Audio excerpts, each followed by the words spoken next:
downtown Dodge City entered the territory on West, there's just one way to handle the killers and the spoilers, and that's with a U.S. Marshal and the smell of Gunsmoke.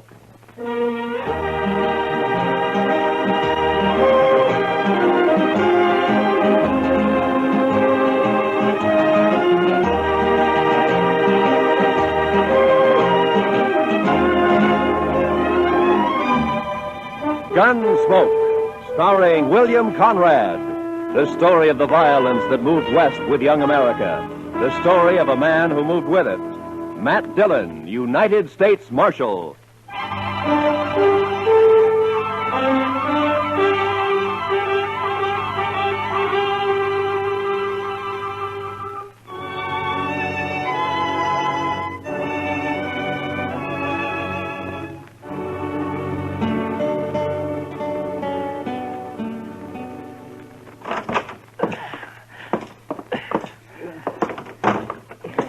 Is he heavy, Matt? Oh, somehow it was easier carrying him up to your office and back down, Doc. Where are you going to put me, Mr. Dillon? Yeah, well, on the couch here, I guess.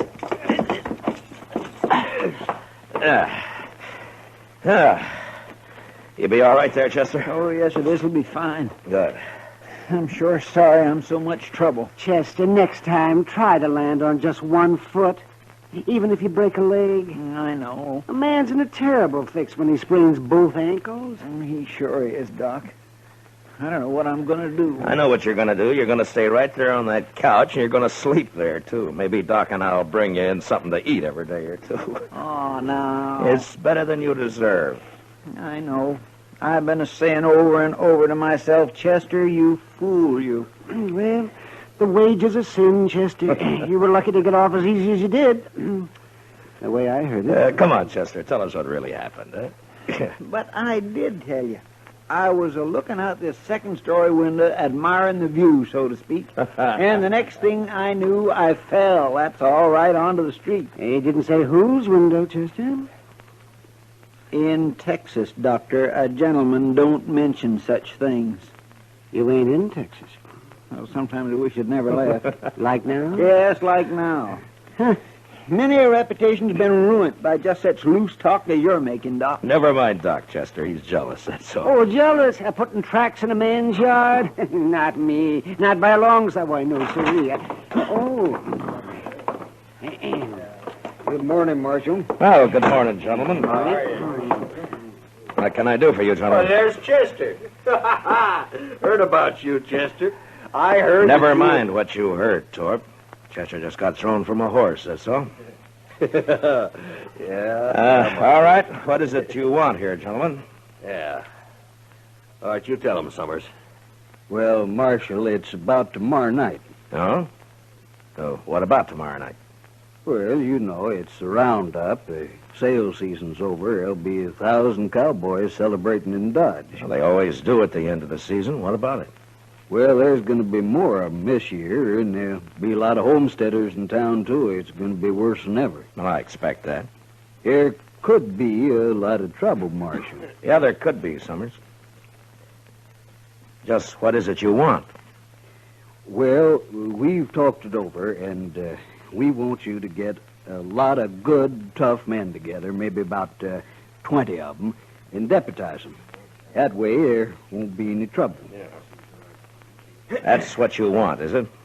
Yes, we do. Look, Summers, my job's to keep the peace around here, and I'm going to do it, but I'll do it in my own way. Oh, I know, Marshal. Now, you but... turn 20 deputies loose in that crowd looking for trouble, and they're going to find it. As soon as the wild ones heard about it, they'd bunch up and shoot it out with every one of them. Why, it'd turn into the worst slaughter Dodge's ever seen. I think that's about the most fool idea I ever heard of. Yeah, no reason for you to talk like that, Marshal. I think it's a good idea. I sure don't want my place wrecked just 'cause you're mule-headed.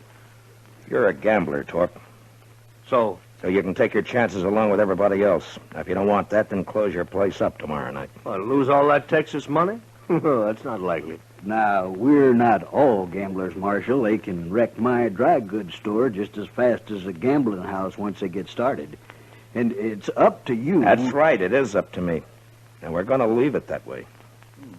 Then you won't do anything. I'll do everything I can. I don't know, Marshal. Look, Summers, I know you've got your doubts about me. That's natural. Some people think I'm too lax with Front Street. Some think I'm too severe. But that's the way of it in any town. If a peace officer does his job well, he pleases nobody. Marshal, we didn't come here for a lecture. What did you come for, Torp? Maybe you had in mind to help me pick out those deputies. Is that it?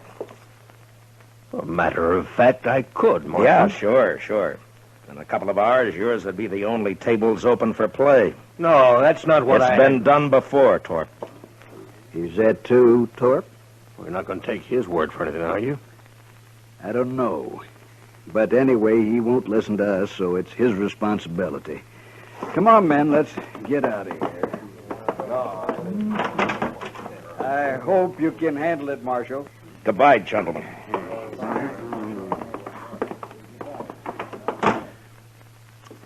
That Torp is no good. He is just plain no good, Mr. Dillon. Well, now, I know one man that got skinned at his place, and Torp gave him back $20 so he wouldn't be broke. Oh? Just how much did this man lose, Doc? Oh, well, $500-600, they said. Then he... yeah, I see what you mean, man. I'm sure not going to be much good to you tomorrow night, Mr. Dillon. You can watch the jail right here, I Chester. know, but you just got to get somebody to help you out on the street. At least one man, anyway. You can't be everywhere at once. Yeah, by tomorrow night, Dodge will be overrun with trail boys and homesteaders, all looking for satisfaction.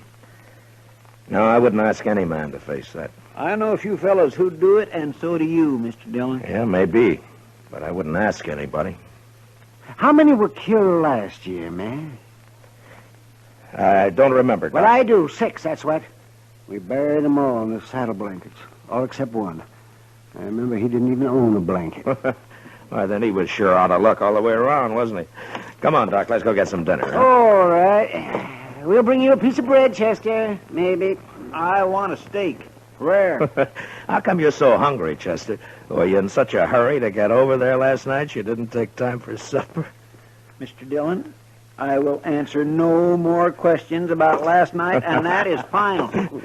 Well, we'll bring you something. Yeah, I don't know if we should, though, Matt. A man can think about his sins better on an empty stomach. Close the door, will you?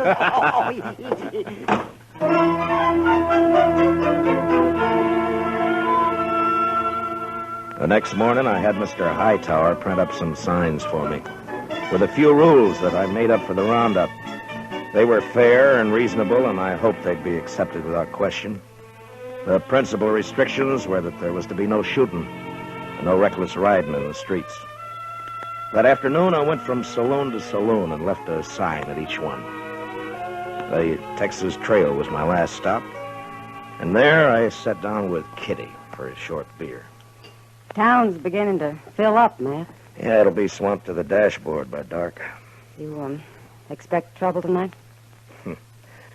I always expect trouble, Kitty. Yeah, I know. Matt, I heard something. Yeah? I heard Torp and a few of his men cut cards last night. So? I don't know who it came out for, but Low Man is supposed to kill you. Oh. When? Tonight, I suppose. Why's Torp after you, Matt? Torp says he wants an open town, Kitty. But what he's really after is somebody who'll close down every game but his. Who's this, Matt? What? Rough-looking traveler headed this way. What? Well, I'll be. Why, it's Zell Matlock. Zell! You old badger. How are you? Zell, it's been a long time. Hey, a long time. Here, man. come on over here. Sit down. Sure. I'd like for you to meet Kitty. Kitty, this is Zell Matlock. This is Kitty. Glad to know you, man. Just rode into Dodge an hour ago. It's your first time in it, Zell. Hey, would you like a beer? Huh? Don't mind. Good. I aimed to get drunk tonight, but before I got started, I thought I'd look up their peace officer and shoot him. I'd be sure to tangle with him before the night's out. I always figure it's safer to do it sober. So, He half means that, Kitty. so I asked around and found out the man's name is Matt Dillon, United States Marshal. I've seen it all now. Well, I hope you're not disappointed. I'll tell you, Miss Kitty, I knew Matt Dillon before he got civilized. Why, we had to tie his leg up to give him a haircut when he came to town. Don't you believe a word that he says, kid. Yeah, the wilder the colt, the better the horse, Matt. But you was all right. The only trouble with you was that fool honest streak you always had. Are you rich now, Zell? Nobody's rich on the Mexican border. Land of sunshine and pinto beans. Now, I hired out to a general over in Chihuahua 3 years ago. I lost 20 pounds and was lucky to get back at all. Well, haven't you learned to stay out of Mexico yet? No, I met the man he wanted me to shoot and turned out to be a better fellow than the general. So I told him I'd been hired to kill him and then rode for the border. The general lost 3 soldiers who tried to stop me from swimming the Rio Bravo. You must be pretty handy with a gun, Zell. Yeah, just fair, ma'am. But when I take my gun out, I go right ahead and use it. Some people stop and think for half a second. There's a roundup in Dodge tonight. Matt's handling it alone. Kitty, what the... Yeah, no, hold it, man. I heard about it. I heard all about it, and that's why I'm here. To say hello and sign on for a night's pleasure. Give me a star, Matt. I've killed on the side of the law before. I don't believe that, and anyway, I don't want any killings here. No, I was joshing you, Matt. I know what you want. It's true. I was sheriff in Tascosa for 6 months. You what? Yeah, it's in the record. Well, they caught up with me there, but I'd already done such a good job taming the place that the governor pardoned me. I won't kill anybody tonight that don't need killing. All right, I believe you so. But I won't ask any man to come in when it's as rough as this roundup may be. Well, you didn't ask me. Any other objection? Well, the men don't know you around here, Zell. No telling how they'd take to a stranger. First night I ran Tascosa, nobody knew me either. I'm not green at this business. Yeah, but it's man. my job. Why should you get mixed up in it? Well, I also heard somebody's planning a party for you tonight. Oh, you did, huh? I've owed you something for a long time, Matt. Oh, that's got nothing to do with it. It has. You got no right not to let me pay it back a little. Now, there's a chance to. Yeah, you're just as crazy as you ever were. That's better. Well, come on, let's go find me a badge before it gets dark. Sure nice to have met you, Miss Kitty. Well, good luck, Zell. I'll see you later, Matt. Yeah, sure. So long, Kitty.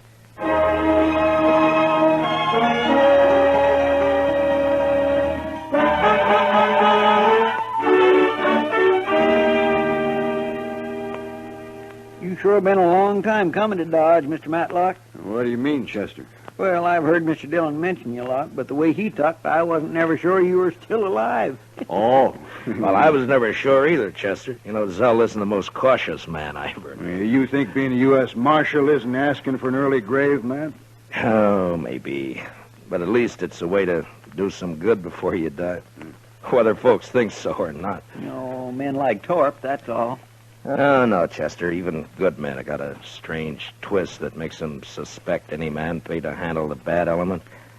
Hey, you just can't help thinking that some of its dirt is rubbed off on him. And I never thought about that before, Matt. Sure how it was in Tascosa. They wanted me there, all right, but they wanted me to keep my distance, too. And it makes a man kind of lonely. Yeah. They just don't know what's good for them, that's all.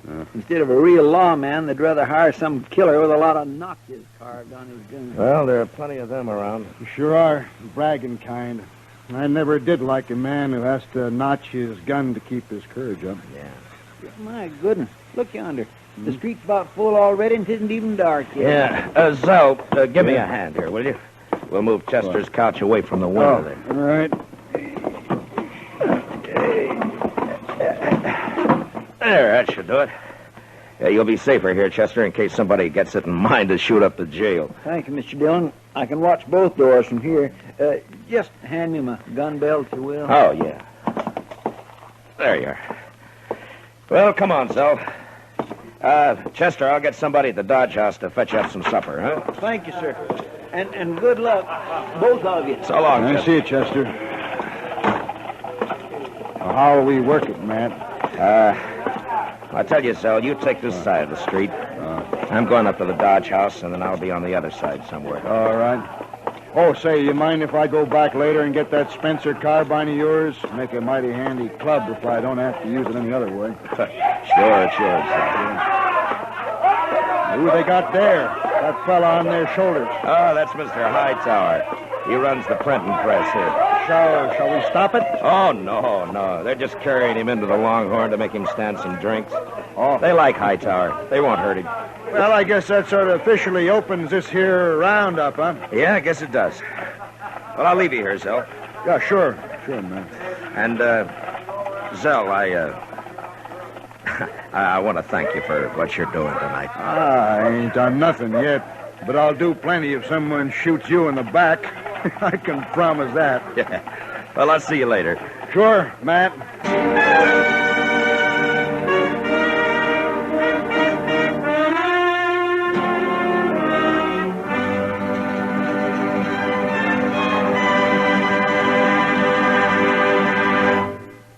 We will return for the second act of Gunsmoke in just a moment. But first, Sunday nights, you are cordially invited to Escape via CBS Radio. Yes, every weekend for drama that will take you right out of this world. Listen for Escape at the Star's address. Also, tomorrow evening, CBS Radio brings you Lionel Barrymore on your Sunday night playhouse.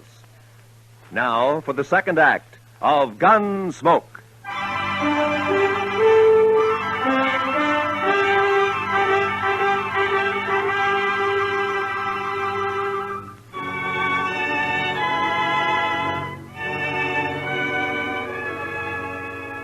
When I came out of the Dodge House, Front Street was so full that if anybody had been shot, the crowd would have carried him along like one of the living. I had a feeling that the word was out about Torp and his bunch cutting cards to see who'd make a try for me, and that the crowd knew it and was waiting for it. I stood for a while with my back against Summers' dry goods store. Then I left the street and cut down an alley, thinking to change my position with as much irregularity as possible. I was passing the back door of the Texas Trail when I heard the first shot of the night. I entered the saloon from the rear and made my way into the crowd. It's all right, Marshal. There's no fight. It's not all right, Sam. I made a rule that there'd be no shooting for any reason. All right. Who fired that shot? Oh, it's outside. It was Torp, Marshal. He just took a shot at the moon, that's all. Yeah.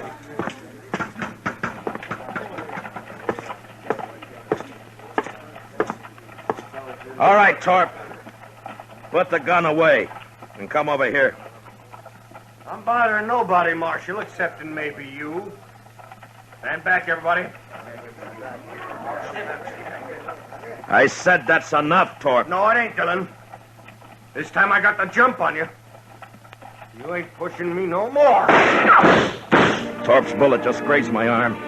Then I put one in his head and another in his chest. And at the same time, out of the corner of my eye, I saw a figure with a gun in each hand move out of the shadow of the alley and turn toward me on the boardwalk. And without really looking, I dropped him with one shot.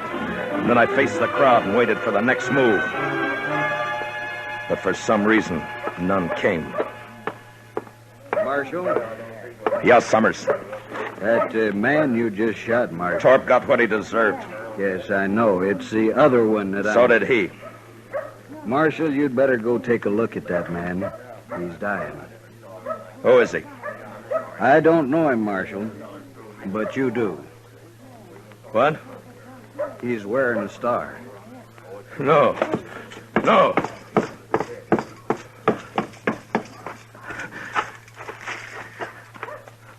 Oh, Zell. Zell. Matt, I think that did it. No, Zell. No. It's my fault. I crossed the street a while back. Left the carbine with Chester. No fault of yours. Matt? Matt. How is he? Oh, goodness. No use, Doc. Thanks.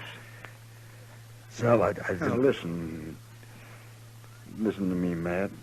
You did right. The only thing you could do. It was my fault. I shouldn't have crossed over and come up behind you. Anyway, Matt, I ain't been living on my own time ever since that day you pulled me out of the mob in Alamogordo. I never thanked you for that. Guess I never will now. Matt, so long.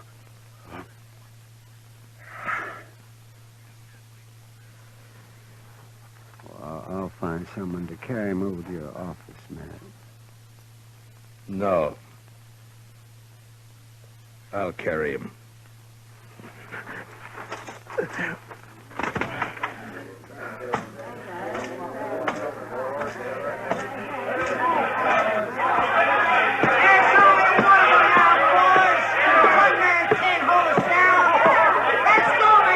Never mind them, Matt.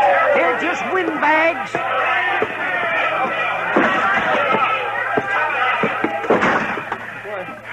Mr. Dillon, what happened? I heard the shooting. Put a blanket on the floor there, Doc. Yeah, sure. Yeah, spread it out right here. He's dead, Chester. Well, who shot him, sir? I shot him, Chester. I didn't know it was him. I'm sorry, Mr. Dillon. It sounds like they're going to hoorah the town after all, Matt. Sure does. No, they're not. It's going to be kind of hard to stop now, isn't it, Matt? Maybe. You taking a shotgun, Mr. Dillon? Matt, why don't you just let them fight each other? What are you going to do? I'm going to close Front Street. You're going to close... Oh, no, The what? party's over in Dodge. Mr. Dillon, you can't do that. There'll be trouble if I don't. The mob's tasted blood now. They'll shoot you sure as I'm laying here. Will they? All right, I can't stop you, but I sure do wish I could go with you. Yeah, Matt, I'll go. Maybe if they see me, they won't be so quick. to Thanks, kind but this isn't your job, either one of you, but thanks.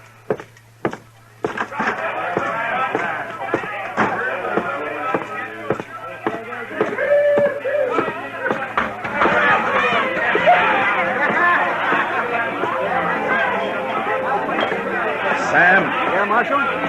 close up and turn out your lights. What? You heard me! Now listen to me! Front Street's closed. Now get out of here and go home, all of you. My home is in Texas, mister. If you ever had one. I ain't going home tonight. Not tonight, I ain't. Don't interfere, fella. You got no chips in this deal. I could buy in, mister. Now I'll use this shotgun for what it was meant on the next man. Well? All right, Sam, close it up. Yes, sir.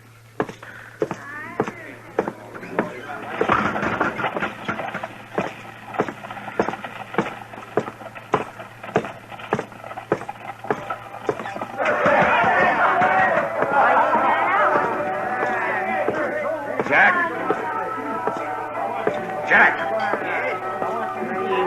Marshal. the street's closed. Put out your lights. Huh? You heard me. Lock the place up. No, I ain't going to do it. Now, don't tell me what you're going to do.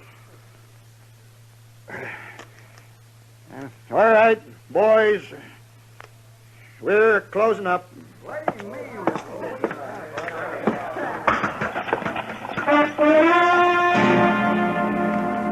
That took care of the Texas Trail and the Longhorn. And I moved on through the Oasis and the Olafraganza, then to the smaller bars that infested the outskirts of town. When I came back up Front Street, the crowd had thinned, its fever broken. I'd left Torp's place for the last, thinking to give his men a chance to get out of town before they faced me. There was a gambling hall on the same side of the street as the jail. And when I reached it and entered, there weren't more than a dozen men there. And most of them stepped quietly past me out into the street. What was left didn't seem to count for much. Looking for somebody, Marshal? You a friend of Torp's? Yes, I was. Why? Who else here worked for Torp? Everyone's gone, Marshal. They heard you were all riled up and they left. And you're alone. And still in bad company. I wouldn't ordinarily take that. Well, go ahead, mister. You're calling it. No. Not now. What's stopping you? Oh, if it's the shotgun. Now, does that make it easier for you? I haven't been looking for you, Marshal. You were in on the cut, weren't you? Torp's dead, Marshal. Isn't that enough? Torp! Mister, one of the best men I ever knew died tonight. And I killed him. I'm not a gunman, Marshal. You wouldn't be proud killing me. What does a man like you know about pride? Now, you get out of Dodge, and you get out fast. But I don't... You want to die in this place right now? No. No, I'm leaving. All right, hurry.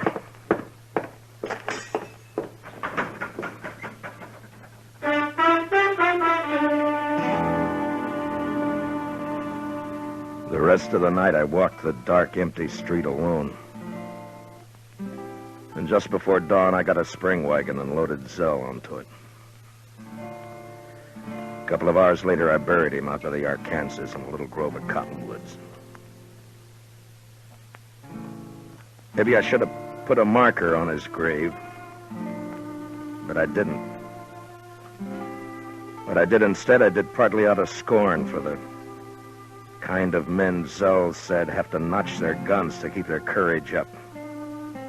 And partly as a kind of a cross that I'd bear from now on.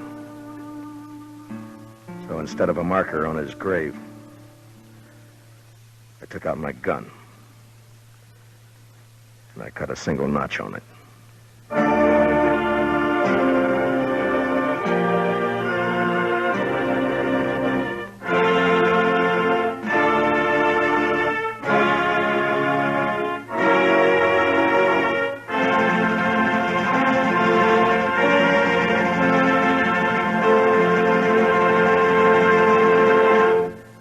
Gunsmoke, under the direction of Norman Macdonald, stars William Conrad as Matt Dillon, U.S. Marshal. Tonight's story was specially written for Gunsmoke by John Meston, with music composed and conducted by Rex Corey. Featured in the cast were John Boehner and Harry Bartell, with Lawrence Dobkin, Lou Krugman, and James Nusser. Parley Bear is Chester, Howard McNear is Doc, and Georgia Ellis is Kitty. Gunsmoke is heard by our troops overseas through the facilities of the Armed Forces Radio Service. Join us again next week as Matt Dillon, U.S. Marshal, fights to bring law and order out of the wild violence of the West in Gunsmoke. Listen to CBS Radio for Spring Byington as December Bride. And say, after you hear December Bride tomorrow night, listen for the important announcement about its new night and time on CBS Radio. This is Roy Rowan speaking. And remember, Amos and Andy are here every Sunday on the CBS Radio Network.